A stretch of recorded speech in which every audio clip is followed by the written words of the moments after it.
Let's talk about one of the most romantic series of all time, Full Metal Alchemist. Now hear me out, because love in all of its forms is surprisingly depicted a lot in Full Metal Alchemist.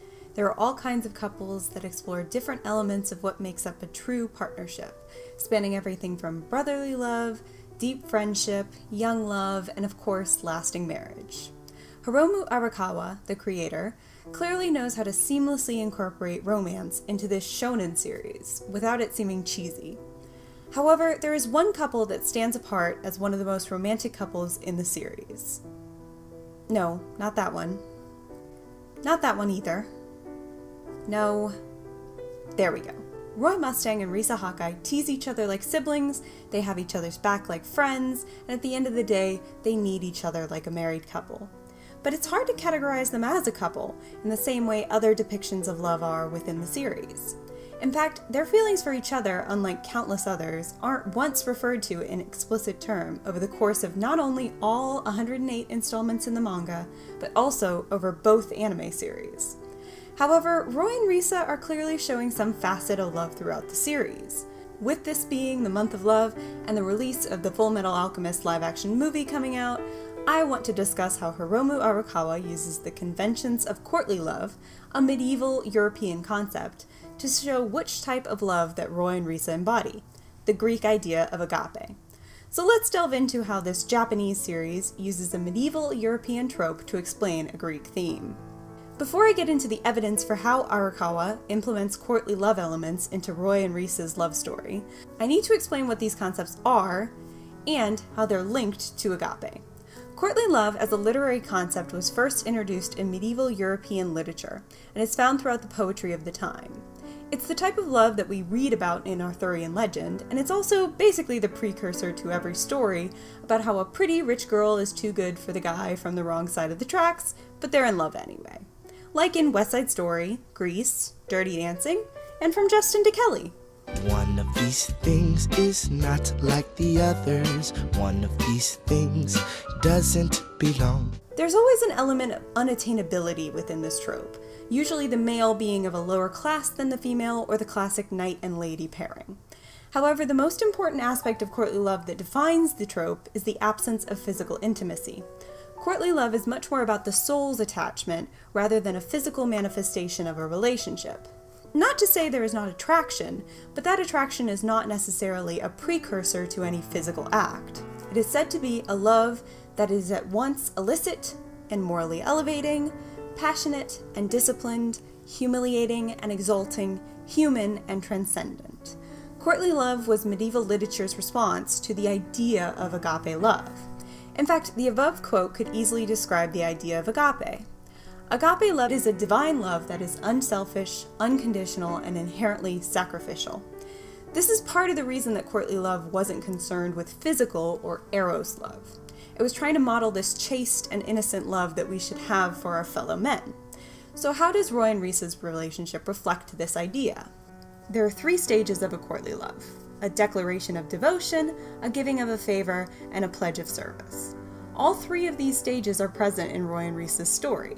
And through these stages, we can see Arakawa sowing the seeds of different types of love to culminate in her picture of agape love. A declaration of devotion is a moment in which the knight and the lady actually decide to enter into their affair. The knight or lady chooses the other as a person who will hold his or her heart and trust until death. A bit like standing outside a window holding a boombox. A metaphorical giving of their heart, which can be accepted or broken. This moment in Full Metal Alchemist speaks volumes. A bit of context for analyzing this scene. Roy was an apprentice to Risa's alchemy-obsessed father. When Roy gets older, he decides to go into the military, the place where he believes he could make a difference in the world. Before leaving for the military, Roy asks Risa's dying father to reveal the secrets to flame alchemy, but the dying man, against Roy's decision, adamantly refuses. However, as he lays dying, the father asks Roy to take care of his daughter. We see in the next scene that Roy is certainly living up to that promise. It's at the gravesite that the declaration begins. Roy reveals the depth of his heart to Risa. You also don't approve of me becoming a soldier. Your father told me soldiers are left to die like trash on the side of the road. That may be, but I know it's the only way to make a difference. and I know I'll never be happy if I don't try to make this country a better place. A brief moment later, he seems to remember himself and begins to backtrack, obviously anticipating the same judgment of Risa's late father for his idealism. However, on Risa's part, she accepts his declaration with a smile, and it seems to strengthen her resolve that she can trust him, which in turn leads to the 8-second silence scene, where Risa entrusts her father's research, which is tattooed on her back, to Roy.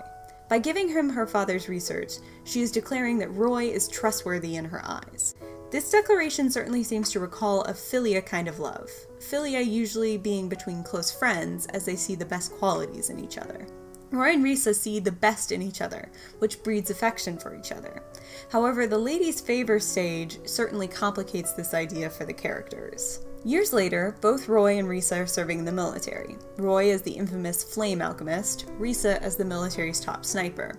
Meeting again, the two certainly seem to lose the rose-colored glasses that recalls their philia kind of love. They have both become killers. The dreams that they trusted each other with are distant memories of the past. They are really no longer good people, much less great in the way they were striving towards. It is in this moment in time that they both reach out to present a kind of gift to the other. A lady's favor was often an object of some importance that was gifted to a knight as he went off to war. It was kind of a claim to the outside world that the knight was his lady's and vice versa. It was also kind of a superstitious totem, meant to be returned, which implied that the knight would return alive and unharmed. The scene with their favors is framed in the exact same way that they were framed in their 8 seconds. Risa is facing away from Roy on the left side of the screen, as he faces her on the right. In this moment, Risa asks for Roy to give his favor, to burn the secrets of flame alchemy off of her back.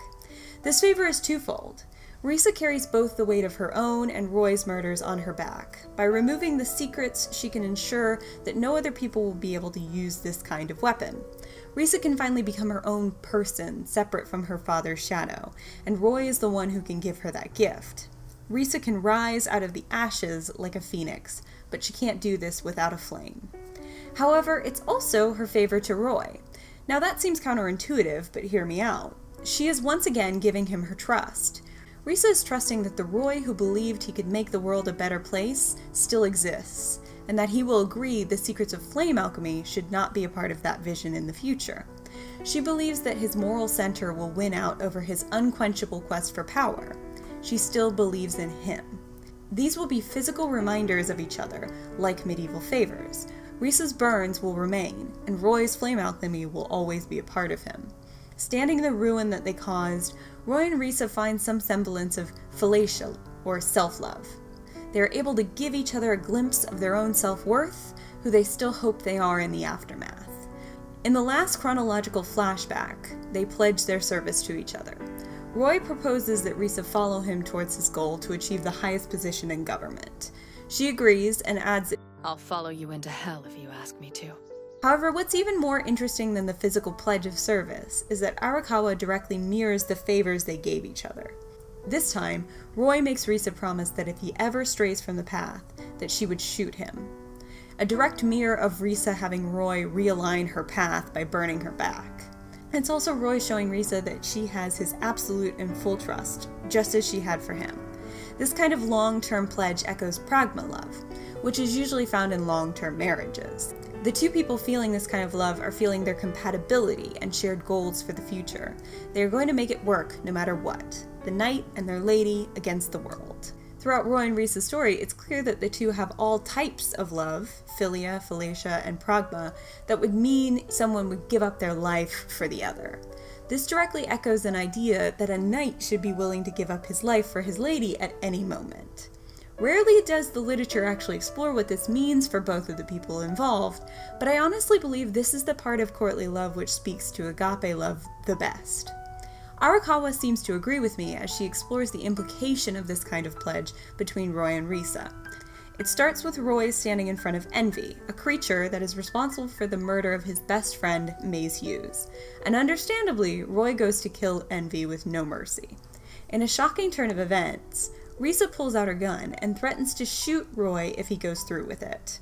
Roy asks what Risa will do when she shoots Roy, and Risa confirms that she has no intention of carrying on after he's gone. At that statement, Roy gives up, and the two share a tender moment where neither can stay on their feet. This moment is the truest depiction of that pledge that courtly love would flippantly swear. It is the culmination of all the meaning behind the actions in courtly love.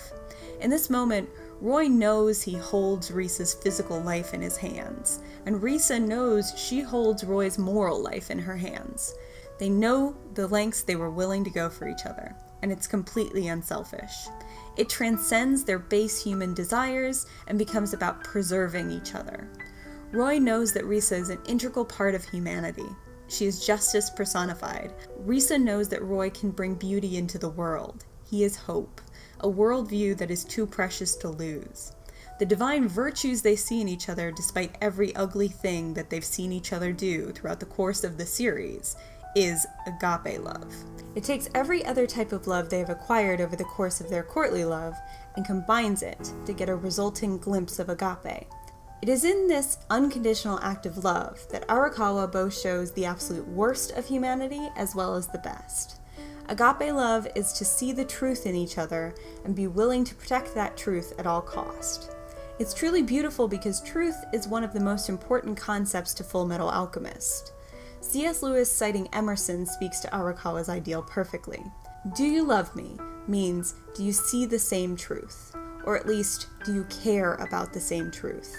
Roy and Risa see the truth in each other and want to protect that truth no matter the cost. That is what agape truly means. But I'd say you still have much to learn about the world.